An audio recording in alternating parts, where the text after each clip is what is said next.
Salut à toi, public.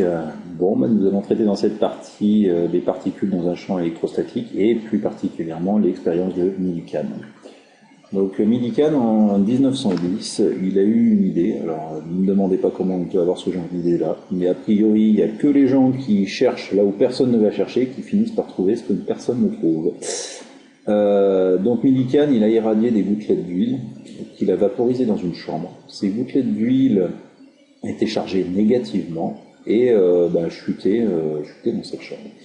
Elle chutait en passant par un trou T qui est noté ici sur le schéma et elle chutait à vitesse constante. Pourquoi à vitesse constante? Simplement parce que dans cet exercice, on ne négligera pas les forces de frottement et que si la vitesse augmente, la force de frottement augmente aussi. Ça, tu peux l'éprouver quand tu fais du vélo, hein. Tu peux pas atteindre une vitesse infinie en pédalant, mais à un moment donné où tu vas exercer une force d'entraînement, et cette force va être compensée par les frottements. Tu ne pourras plus aller plus vite. Pour les gouttelettes, c'est exactement la même chose. Elles vont se stabiliser à une certaine vitesse de descente que l'on va noter V1 dans cet exercice. Donc ces gouttelettes sont chargées, sont chargées négativement. Et Millikan applique un champ électrique entre les armatures A et B. Ce champ électrique, il est représenté ici sur le schéma, il est vertical et dirigé vers le bas. Alors, ça va avoir quel effet sur ces gouttelettes? Je te rappelle, la force électrostatique qui va résulter, c'est F égale QE, mais avec la valeur de Q qui est négative. La charge des gouttelettes est négative. Donc, la force, elle va diriger vers le haut et les gouttelettes vont remonter. Donc Millikan, à l'aide de son microscope, va de nouveau mesurer la vitesse V2 de remontée des gouttelettes. Et en fait, l'idée de génie de Millikan, c'est qu'à partir de ces deux valeurs de vitesse, il va réussir à déterminer que la charge électrique de ces gouttelettes est quantifiée. Alors intéressons-nous maintenant au sujet même de l'exercice. Donc lors de l'expérience menée au laboratoire, une gouttelette de masse M et de charge Q arrive entre les plaques A et B. La poussée d'Archimède est négligée dans cet exercice-là, donc tu n'as pas à le démontrer. La gouttelette est soumise à son propre poids, ça c'est logique, vertical dirigé vers le bas, et à la force de frottement, qui est égale à moins 6 pi eta RV. Alors comment est-ce qu'il faut comprendre cette formule? Déjà, la force de frottement, c'est une grandeur vectorielle, elle a même direction que le vecteur vitesse, mais pas le même sens. Et ça, c'est traduit par le signe moins. On est d'accord, quand tu avances, tu as un vecteur vitesse avec ton vélo, les forces de frottement, elles ont une même direction que ce vecteur vitesse, mais par contre, elles ont un sens qui va être opposé à ce vecteur vitesse. Elles vont s'opposer à l'avancement. R, ça dépend du rayon de la vie, donc les forces de frottement seront d'autant plus importantes que le rayon de la vie sera important. Ça semble assez logique. Si tu lances une petite bille en l'air, les frottements seront moins importants que si tu lances un gros ballon de basket, par exemple. Et ça dépend du rayon de cette sphère. Le terme état ici permet de finalement modéliser la viscosité du fluide à travers lequel va se déplacer la gouttelette. Et le terme CP ici est plus lié à la géométrie, à la forme finalement, si tu veux, de la gouttelette. Et donc ça, c'est un terme qui est propre aux forces de frottement sur une sphère qui se déplace dans un fluide de viscosité état, et cette sphère a un rayon. Bon. Continuons. Alors attention à l'homogénéité de tes unités et de tes grandeurs. Donc dans un exercice, fais bien attention à ce que toutes ces unités soient homogènes. En mécanique, c'est le kilogramme, le mètre, la seconde, bien sûr. Donc écrire la relation vectorielle entre la force de frottement et le poids lorsque la vitesse est constante. Là, on va utiliser la première loi de Newton. Cette première loi de Newton, elle nous dit que lorsqu'un solide qui est dans un référentiel galiléen est soit en translation rectiligne uniforme, soit immobile, alors ça veut dire que son vecteur quantité de mouvement est soit constant, soit nul.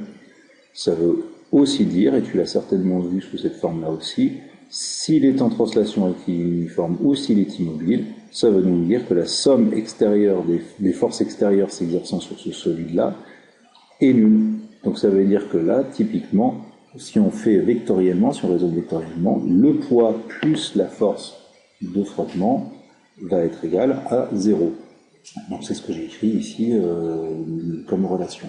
Donc ça veut dire, si je passe le F de l'autre côté, que le poids est égal à moins F, et comme F égale 6 pieds est à RV1, ben j'écris la valeur de F. Je vais maintenant pouvoir déterminer je vais pouvoir déterminer l'expression de V1, parce que le poids, je sais le déterminer, hein, c'est le produit de la masse fois la valeur de la pesanteur. La norme de V1 elle est ici, ben, j'ai plus qu'à l'isoler, je me retrouve avec V1 qui est égal à mg sur 6 pi état R. Montrer que la relation précédente peut également s'écrire V1 égale 9/9 de ρ g R carré sur état. Bon, là, on s'aperçoit que pour passer de l'expression précédente à celle-ci, ben déjà le terme M a disparu. Donc la valeur de la pesanteur elle y est toujours, le rayon ici il y est toujours, mais là il était au dénominateur, là il est au numérateur. Bon, on va essayer de comprendre ce qui s'est passé.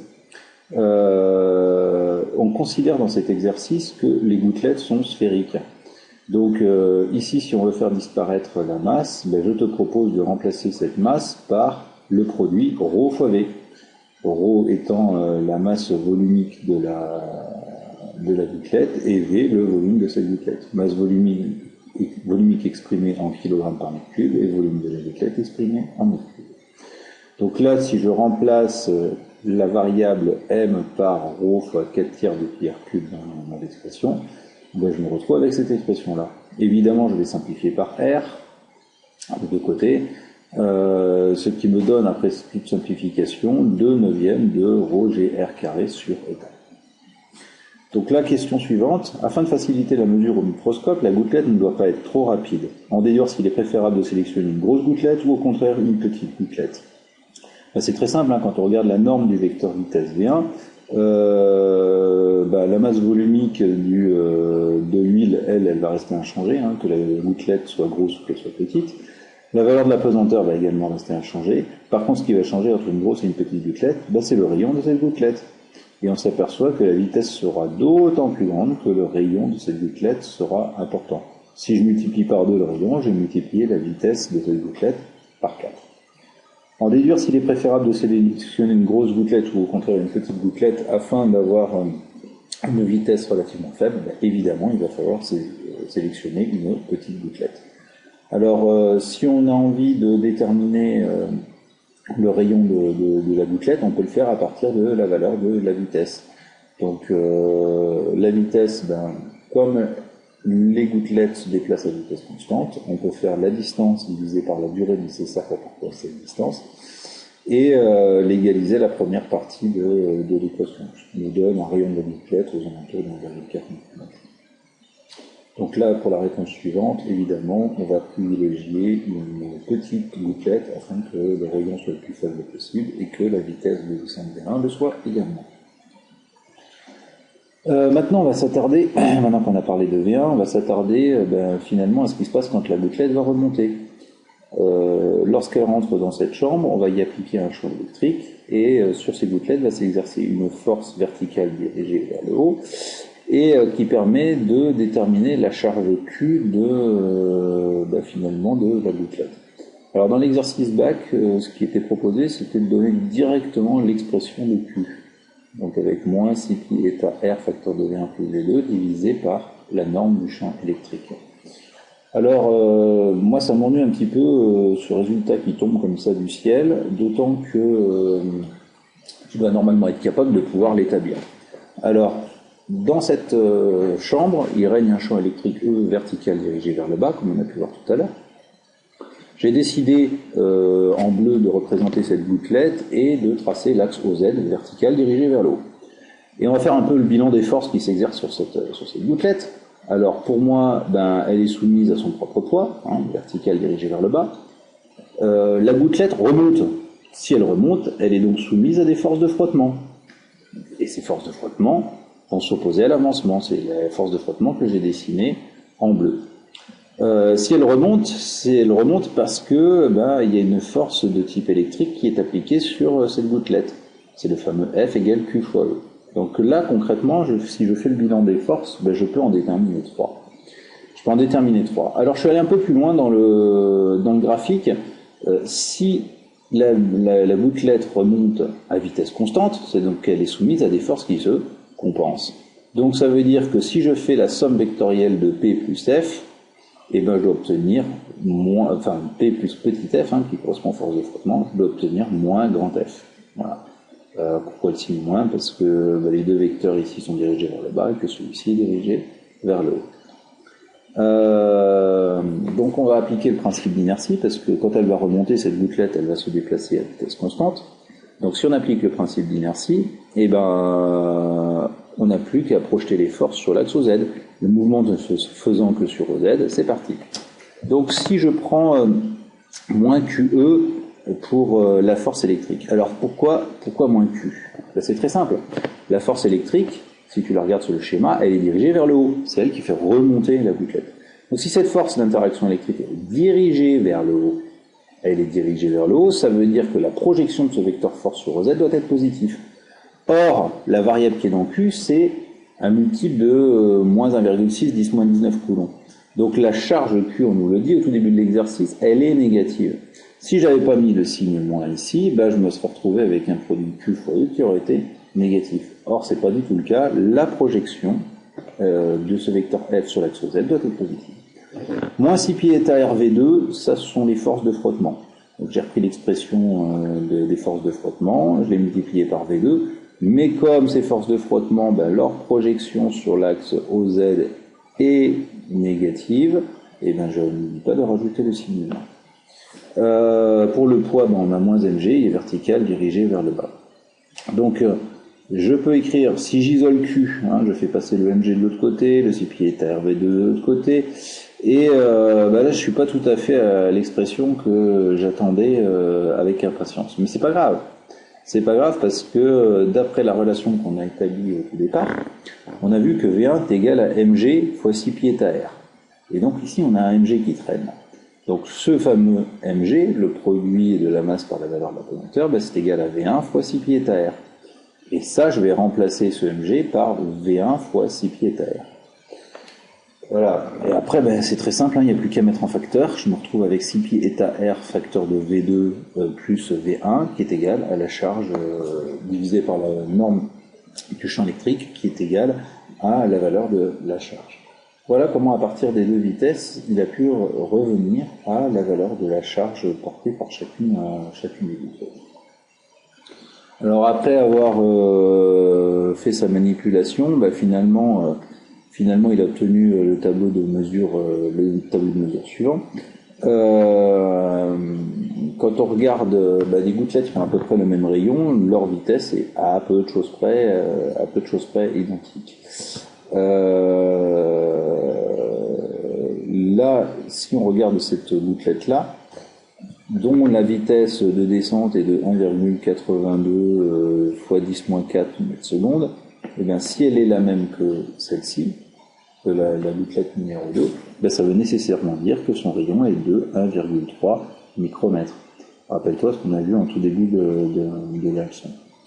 Voilà, donc après, l'objectif, ça va être de déterminer le ratio Q sur E, et puis de montrer que pourquoi la vitesse V2 peut être différente.